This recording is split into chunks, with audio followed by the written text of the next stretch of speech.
Good morning and welcome to coffee time సిపెన్సీ. నేను Narayana Reddy. So మనం ప్రతిరోజు కూడా దినపత్రికలోని ముఖ్యమైన వార్తలను విశ్లేషించుకునే కార్యక్రమం కాఫీ టైమ్ సిపెన్సీకి స్వాగతం పలుకుతూ మరి ఈరోజు మనతో ఉన్నారు సీనియర్ జర్నలిస్ట్ పొన్నూరు వెంకట శ్రీనివాసులు గారు. మరి వారిని అడిగి ఈరోజు ప్రధాన దినపత్రికలోని ముఖ్యమైన వార్తలు ఏంటో చూద్దాం. Good morning sir. నమస్తే. Good morning. Very good morning and welcome to coffee. Thank you sir. ముందుగా హెడ్లైన్ చూద్దాము, ఆ తర్వాత ప్రకాశం జిల్లా వార్తలకు వెళ్దాము.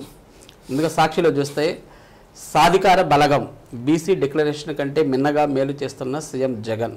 కేబినెట్ నుంచి స్థానిక సంస్థల దాకా సింహభాగం పదవులు వారికి. ఓకే. చట్టసభల్లో అవినీతి విచారణార్హమే. సుప్రీంకోర్టు విస్తృత ధర్మాసనం చరిత్రాత్మక తీర్పు. 1998 నాటి 5 సభ్యుల రాజ్యాంగ ధర్మాసనం తీర్పు కొట్టివేత. స్ఫూర్తిని రగిలించేలా అంబేద్కర్ విగ్రహం. ముఖ్యమంత్రి వైఎస్ జగన్ అభినందనీయుడు అని చెప్పేసి ఎవరో చెప్పారు. ఇక నారాయణ నల్ల పుట్ట నల్లధనం చేరవేతకు ఓ డొల్ల సంస్థ. నెల్లూరు కేంద్రంగా ఎల్స్పైరా ఏర్పాటు. ఇక వివేక హత్య సునీత దంపతుల కుట్రే. వారిద్దరితో పాటు శివప్రకాష్ రెడ్డిల తీరు సందేహాస్పదం. సాక్షి ప్రత్యేక ఇంటర్వ్యూలో వైఎస్ వివేక పిఏ ఎంవి కృష్ణారెడ్డి నిన్న వ్యాఖ్యలు చేశారు.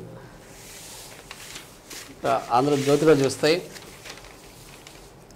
ఈ వేసవిలో మంటలే మంటలంట సార్.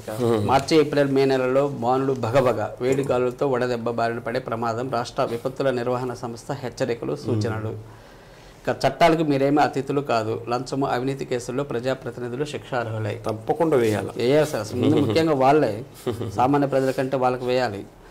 ఇక తాకట్టు కనికట్టు అప్పుల కోసం జగన్ సర్కార్ అడ్డగోలు పనులు. మరో 7,000 కోట్ల అప్పు. ఏపీఎండిసి ఆదాయం తాకట్టు బేషరతు షూరిటీ ఇచ్చిన సర్కారు. మళ్ళీ ఇంకొక 7,000 కోట్లు అంట. ఇక వివేక హత్యపై చర్చకు సిద్ధమా. తొలుత గుండెపోటు అన్నారు, తర్వాత గొడ్డలు వేటు అన్నారు. నిన్న పెనుకొండ కదలి రాజ్యసభలో టీడీపీ అధినేత సవాలు విసిరారు.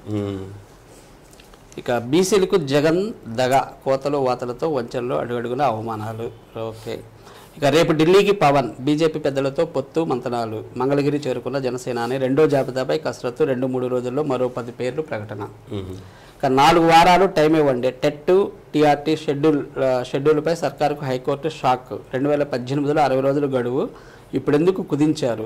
ఇది అభ్యర్థులకు న్యాయం పొందే హక్కును దూరం చేయడమే. రెండింటికి మధ్య తగిన సమయం ఇవ్వండి అని చెప్పేసి రాష్ట్ర ప్రభుత్వానికి నిన్న హైకోర్టు ఆదేశం జారీ చేసింది. అంటే ఎలక్షన్లో జరగదు ఇంకా అయిపోయింది.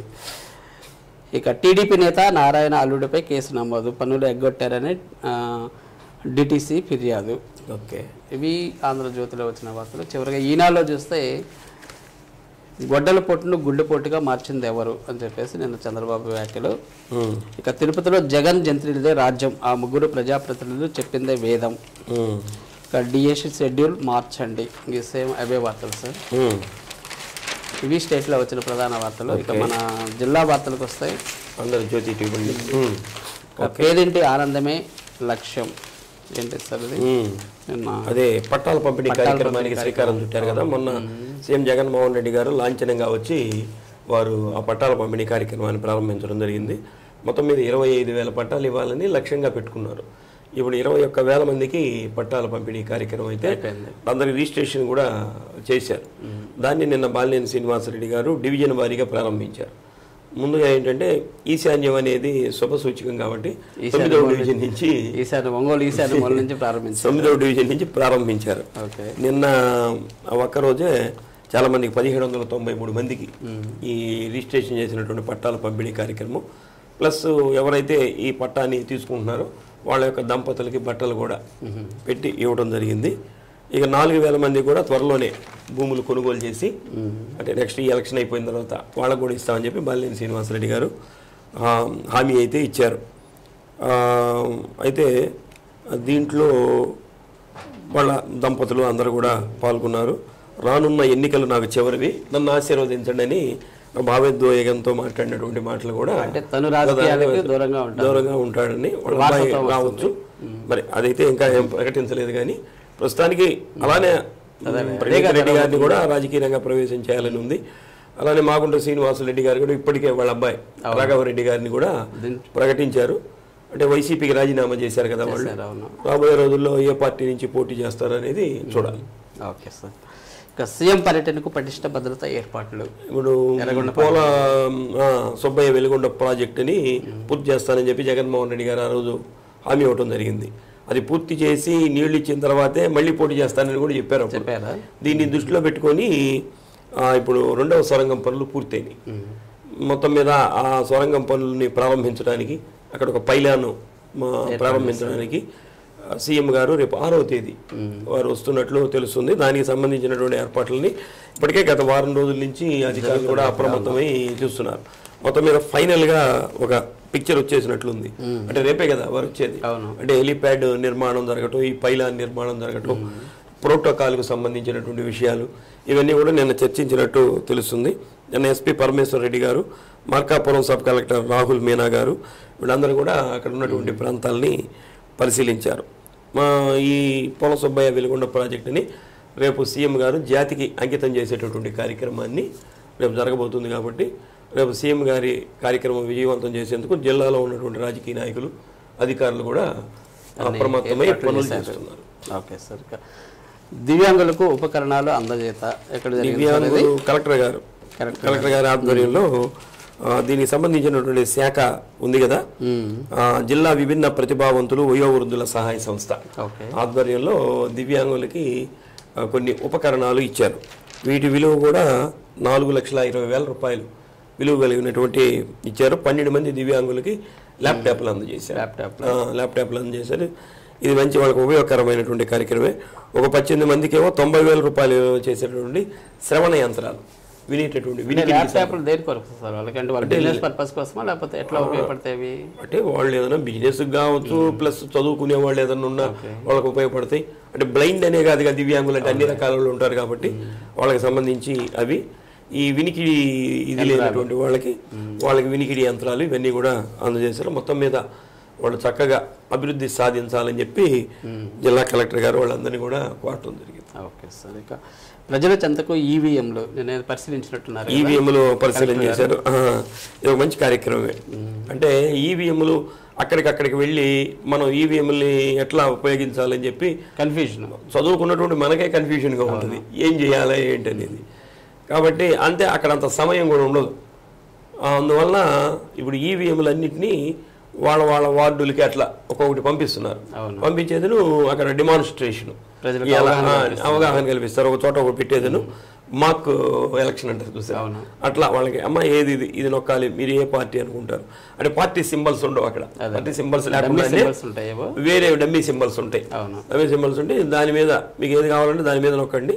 ఇది నొక్కినప్పుడు అక్కడ ఏం జరుగుతుంది ఇవన్నీ కూడా వాళ్ళకి ఒక అవగాహన కల్పిస్తారు. దానికి సంబంధించి ఇప్పటికే బియు, సియు, వివిప్యాట్లు ఇది 3 రకాలైనటువంటి పరికరాలు. ఇవన్నీ కూడా రాజకీయ పార్టీల ప్రతినిధులు ఎవరైతే ఉంటారో వాళ్ళ సమక్షంలోనే ఈవీఎం గోడౌన్ నుంచి పంపించడం, వాటి సీరియల్ నెంబర్స్ అవన్నీ రాసుకోవటం, అవన్నీ పరిశీలన అయిపోయిన తర్వాత మళ్ళీ చెక్ చేసి లోపల పెట్టే సమయంలో మళ్ళీ వీళ్ళందరూ ఆధ్వర్యంలోనే ఇవన్నీ కూడా చెక్ చేసి లోపల పెట్టడం జరుగుతుంది. మొత్తం మీద రాబోయేటటువంటి ఎన్నికల్లో ముందుగానే ఈ ఈవీఎంల మీద ఒక అవగాహన కల్పించడం మంచి కార్యక్రమం. అంతే సార్. సామాన్య ప్రజలు లేకపోతే చాలా ఓట్లు మనకే కన్ఫ్యూజన్ గా ఉంటుంది. చదువుకున్నటువంటి వాళ్ళకి ఏం అర్థం కాదు, ఎలా ఓట్ కాస్టింగ్ చేసుకోవాలో తెలియదు. ఏంటి సార్ ఆదర్శ గ్రామంగా ఈతముక్కల దేనికోసం? ఈతముక్కల గ్రామాన్ని అంటే కొత్తపట్నం మండలంలో ఆదర్శ గ్రామంగా తీర్చిదిద్దామని. ఈతముక్కలు అనేది కొంత మెయిన్ సెంటర్ అక్కడ. ఇప్పుడు ఇటు పక్క కొత్తపట్నం ఏ విధంగా సెంటర్, ఈ పక్క వచ్చేసి ఈతముక్కల బాగా సెంటరు. అంటే ఆ చుట్టుపక్కల గ్రామాలన్నిటికి కూడా దానికి అక్కడికి సంబంధించి 10.67 కోట్లతోటి నిర్మించినటువంటి రైతు భరోసా కేంద్ర, అలానే హెల్త్ క్లినిక్ సెంటరు, జగనన్న పాల వెల్లువ కేంద్రం, సీసీ రోడ్లు ఇవన్నీ కూడా నిన్న పూర్తయిపోయినట్లు. అవన్నీ కూడా నిన్న ప్రారంభించారు. అలానే అక్కడ ఉన్నటువంటి ముస్లిం సోదరులకి షాదీఖానా నిర్మాణం కోసం ఒక 35 లక్షలతో నిర్మించేందుకు దానికి శంకుస్థాపన కార్యక్రమం కూడా చేయడం జరిగింది. అలానే కొత్తపట్నం మండలాన్ని కూడా ఈ ఏదైతే రాజుపాలెన్ని ఆదర్శ గ్రామంగా తీసుకొని ఈతముక్కల గ్రామాన్ని ఆదర్శ గ్రామంగా తీసుకొని పనిచేశారు. అలానే కొత్తపట్నం మండలాన్ని కూడా అభివృద్ధి చేస్తారని చెప్పి బాలినేని శ్రీనివాసరెడ్డి గారు చెప్పడం. ఏదైనా అన్ని ఫెసిలిటీస్ ఆ ఊర్లో ఉన్నాయి అప్పుడు దాదాపు గవర్నమెంట్కి సంబంధించిన అన్ని నిర్మాణాలు జరిగినాయి. ఓకే.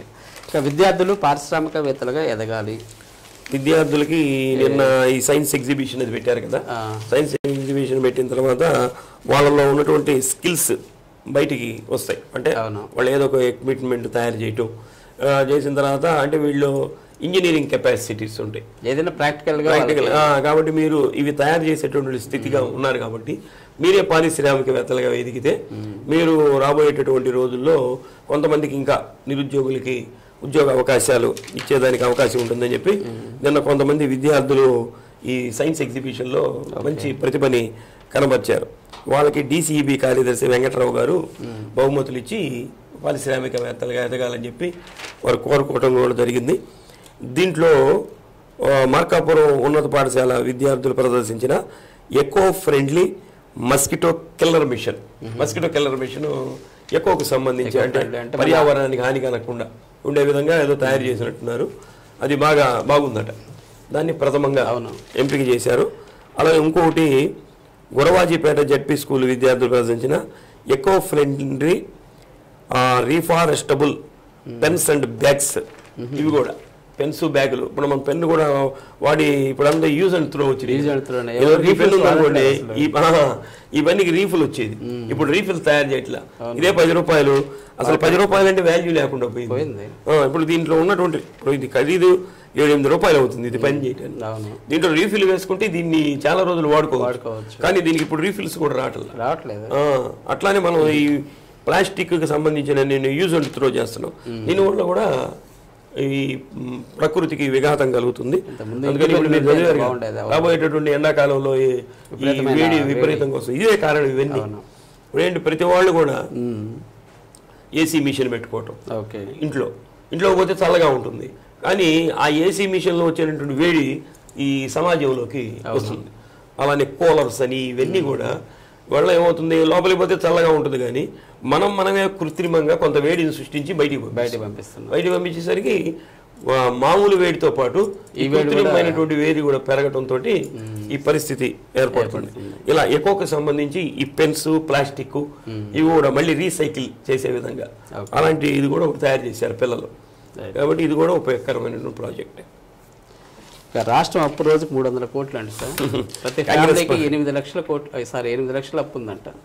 ఇప్పుడు అదే కాంగ్రెస్ పార్టీకి సంబంధించి నిన్న వర్కింగ్ ప్రెసిడెంట్ గౌతమ్ గారు, ఆమె ప్రెసిడెంట్, ఇతను వర్కింగ్ ప్రెసిడెంట్ జంగా గౌతమ్ గారు నిన్న వీరు ఒంగోలుకు రావడం జరిగింది. ఇప్పటికి రాష్ట్రంలో అప్పులు 11 లక్షల కోట్లకి పెరిగిందట.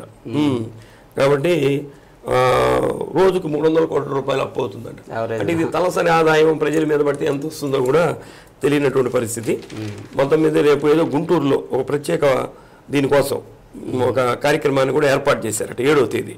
అయితే శివరాత్రి సందర్భంగా 8 శివరాత్రి కదా, కోటప్పకొండకు వచ్చేవాళ్ళు వీళ్ళందరూ ఉంటారు కాబట్టి దాన్ని కూడా పోస్ట్ పోన్ చేసినట్టు తెలియజేశారు. Okay sir. ఇంకా విద్యార్థుల ఫీజు బకాయిలు వెంటనే విడుదల చేయాలని చెప్పేసి విద్యార్థులకి ఫీజు బకాయిలు ఉన్నాయని చెప్పి విద్యార్థి సంఘాలన్నీ కూడా నిన్న ఒక పాత్రికేయుల సమావేశం పెట్టారు. ఈ నెల 11వ తేదీన దాని మీద నిరసనగాట 1650 కోట్ల రూపాయలు ఫీజు రీఎంబర్స్మెంట్ బకాయిలు ఉన్నాయి. అంటే విద్యా దీవెని ఇవి కాకుండా ఫీజు రీఎంబర్స్మెంట్ కోట ఒకటి ఉంటుంది, దానికి 1650 కోట్లు రావాల్సిందట. వెంటనే దాన్ని రిలీజ్ చేయాలని, అలానే మెస్ ఛార్జీలు కాస్మెటిక్ ఛార్జీలు కూడా హాస్టల్ విద్యార్థులకి అవి కూడా పెండింగ్ ఉన్నాయట, అవి కూడా విడుదల చేయాలి. వీటి సాధన కోసం 11వ తేదీ ధర్నా చేస్తున్నట్టు విద్యా సంఘాలు తెలియజేసి. జడ్పీ సర్వసభ్య సమావేశం ఇది 7వ తేదీ జరగాల్సింది ఉంది. అయితే రేపు సీఎం గారు వస్తున్నారు కదా, సీఎం గారు వస్తున్న సందర్భంగా రేపంతా ఆ కార్యక్రమంలో ఉంటారు. ఈ అధికారులందరూ కూడా మళ్ళీ దానికి సంబంధించినటువంటి ఏర్పాట్లు అన్ని చూసుకోవాలి. ఇప్పుడు రేపు మళ్ళీ సర్వసభ్య సమావేశానికి వచ్చేటప్పుడు వాళ్ళు డేటా తీసుకుంటారు. కాబట్టి ప్రస్తుతానికి దాన్ని పోస్ట్ పోన్ చేశారు, మళ్ళీ ఎప్పుడు చేస్తారో చూడాలి. Okay sir, thank you very much sir. ఈరోజు కొన్ని ముఖ్యమైన అంశాలు మనం చర్చించుకున్నాం. Thank you. మరి ఇదండి ఈనాటి కాఫీ టైమ్స్ ఇప్పటిసే కార్యక్రమం. తిరిగి రేపు ఉదయం 8:30 మరిన్ని తాజా వార్తలతోటి శ్రీ సత్య న్యూస్లో మళ్ళీ మీ ముందు ఉంటాం. అంతవరకు చూస్తూ ఉండండి శ్రీ సత్య నెట్వర్క్. నమస్కారం.